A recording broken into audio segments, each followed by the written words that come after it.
부산 한성교회 오늘의 밥 시간입니다. 2월 28일 금요일 오늘의 밥은 누가복음 7장 36절로 50절 말씀입니다. 한 바리새인이 예수께 자기와 함께 잡수시기를 청하니 이에 바리새인의 집에 들어가 앉으셨을 때에 그 동네에 죄를 지은 한 여자가 있어 예수께서 바리새인의 집에 앉아 계심을 알고 향유 담은 옥합을 가지고 와서 예수의 뒤로 그 발 곁에 서서 울며 눈물로 그 발을 적시고 자기 머리털로 닦고 그 발에 입 맞추고 향유를 부으니 예수를 청한 바리새인이 그것을 보고 마음에 이르되 이 사람이 만일 선지자라면 자기를 만지는 이 여자가 누구며 어떠한 자 곧 죄인인 줄을 알았으리라. 하거늘 예수께서 대답하여 이르시되 시몬아, 내가 내게 이를 말이 있다. 하시니 그가 이르되 선생님 말씀하소서. 이르시되 빚주는 사람에게 빚진 자가 둘이 있어. 하나는 500데나리온을 졌고 하나는 50데나리온을 졌는데 갚을 것이 없으므로 둘 다 탕감하여 주었으니 둘 중에 누가 그를 더 사랑하겠느냐? 시몬이 대답하여 이르되 내 생각에는 많이 탕감함을 받은 자니이다. 이르시되 내 판단이 옳다. 하시고 그 여자를 돌아보시며 시몬에게 이르시되 이 여자를 보느냐?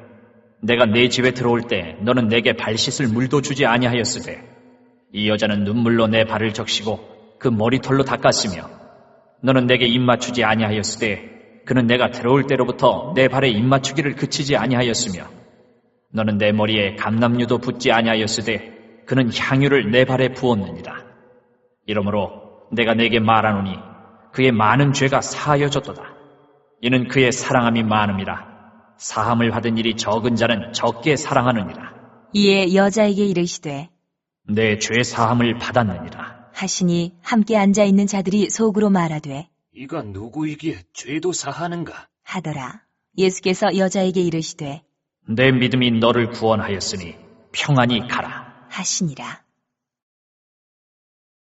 예수님께서 시몬이라는 이 바리새인의 초청을 받고 그의 집에 머물게 되시는데 그 동네에서 죄 지은 한 여자가 예수님에게 조심히 와서 눈물로 예수님의 발을 적시고 자기 머리털로 예수님의 발을 닦아드리고 향유를 부어드리는 사건입니다. 본문 속에서 시몬이라는 바리새인은 예수님을 예수님으로 영접한 것이 아니라 한번 예수님을 시험하고 예수님을 한번 떠보기 위해서 초청한 것으로 보입니다.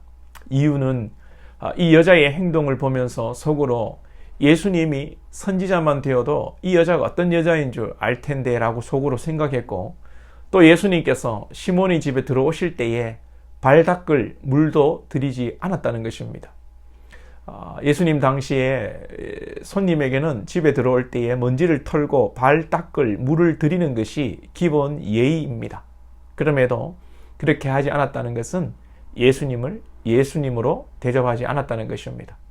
오늘 우리는 이 시몬과 한 여인을 보면서 우리 신앙이 이 죄지은 여인의 신앙이 될 것을 다짐하기 원합니다. 교회 안에는 교인 중에는 간 보는 사람들도 있습니다. 더러 교회는 다니지만 신앙생활도 꽤 오래 했다고 하지만 예수님을 예수님으로 모르고 하나님을 하나님으로 모르는 분들이 있습니다.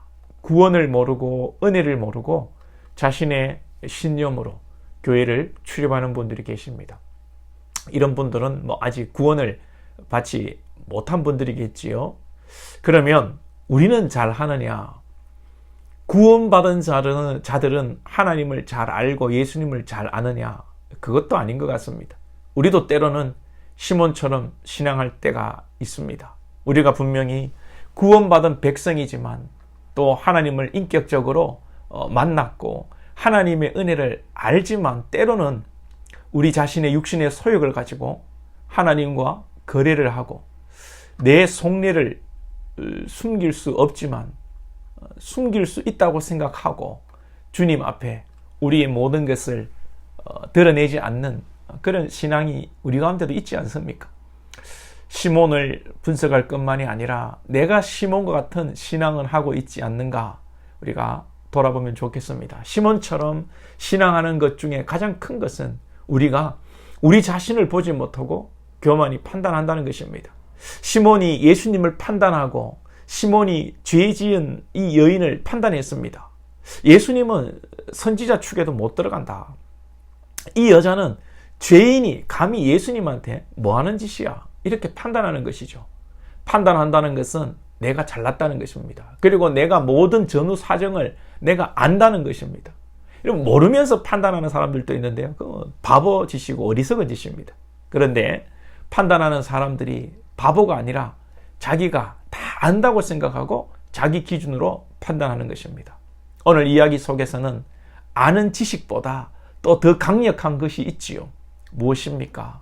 죄사함의 은혜, 하나님의 우리를 향한 사랑입니다. 이 죄지은 여인은 주님과 어떤 관계가 있습니까? 죄사함의 관계가 있습니다. 물론 예수님께서 이 여인의 행위가 있은 후에 죄사함을 선포하시고 구원을 말씀하시지만, 여러분, 구원이라는 것이 사람의 행위로 이루어지는 것이 아니고 이미 영원한 하나님의 시간 속에서 창세전에 이루어진 사건입니다. 다만 예수님께서 그 선언을 이때 하시는 것뿐이죠. 우리도 마찬가지입니다. 창세전에 저와 여러분 택함을 받았고 때가 되면 그것이 이 시대에 드러나는 것 뿐입니다. 이미 이 여인은 예수님의 소문을 듣고 말씀을 듣고 복음을 듣고 그 믿음의 고백을 오늘 현장에서 하고 있는 것입니다. 이 여인의 죄가 무엇인지 모르지만 아마도 돌 맞아 죽을 죄 아니겠습니까? 아마 이 간음죄로 추측이 됩니다. 이 여인은 자신이 돌 맞아 죽어야 하는데 율법으로 예수님의 보혈로 말미암아 용서받은 것입니다. 그러니 목숨을 살린 그 은혜를 자신의 모든 것으로 갚을 수 없지만 갚아드리고 싶고 주님께 드리고 싶은 것입니다. 예수님께서 데나리온의 비유를 통해서 이 여인의 구원의 크기와 감격을 비유적으로 설명하십니다. 우리는 예수님의 생명과 바꾼 하나님이 대속하신 그 값으로 치룬 존재들입니다. 우리가 이만큼 큰 은혜를 입었습니다. 우리의 신앙도 이 여인처럼 받은 은혜대로 우리의 모든 것을 주님 앞에 드리기 원합니다.